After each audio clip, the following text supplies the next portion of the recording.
Episode 2, The 50, feels like it's proving a point and then some, even if the premiere of Tulsa King Season 3 felt like a sort of corrective to a lackluster second season. We've already had heated confrontations between Dwight and Jeremiah Dunmire, the new big bad. We've brought in nearly every character that survived the first 2 seasons, and we're beginning to seriously jeopardize the main cast. They are already serious, and they will soon become even more so. Things aren't getting serious. You want a show like Tulsa King to do this. An episode of self-indulgent excess, which Taylor Sheridan is prone to, has the potential to ruin a season. Given the limited amount of time these episodes have, I would prefer more head-on collisions and a little less build-up in depth, especially because many of these relationships and dynamics have been growing for some time. That appears to be the main strategy for the 3rd season. May it last forever.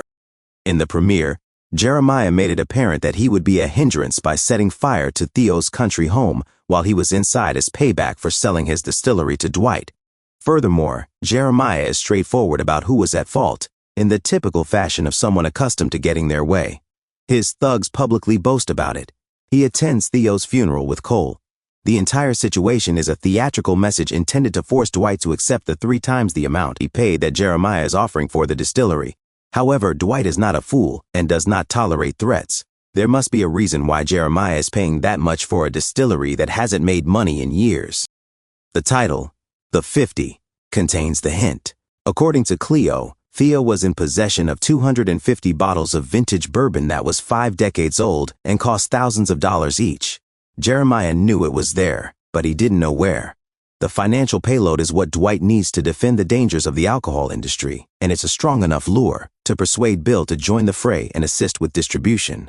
Reluctantly, even Cal Thresher, who's currently running for governor, is in Dwight's pocket to resolve any issues with a few political favors if necessary. Is it truly a win, even though it feels like one? All of these important characters are reintroduced in Tulsa King Season 3, Episode 2, although it is made very evident that they cannot be trusted. Cal would sooner have Dwight killed than collaborate with Vince, whose takeover of the Inverness family appears to have failed, and Bill is still on conspiratorial terms with him back in New York, and it appears that everyone is aware of Jeremiah's seriousness. He poses a real threat and has plenty of targets on whom to inflict harm on Dwight. Even though the ambush backfires, it shows that he is willing to act when he sends Cole and a few thugs after Mitch. Spencer, who might turn out to be a weak link, appears to be Cole's target at the end of the episode. Then there is Bodie, whose desire for vengeance keeps him from compromising with Bill's men, and Mark, Tyson's father, whose grudging consent to repair the distillery's pipes may be interpreted by someone like Jeremiah as complicity.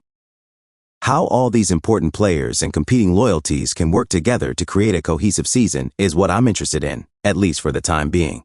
The only significant drawback to the 50 is that everything happens so quickly that it sometimes seems like individual scenes are rushed.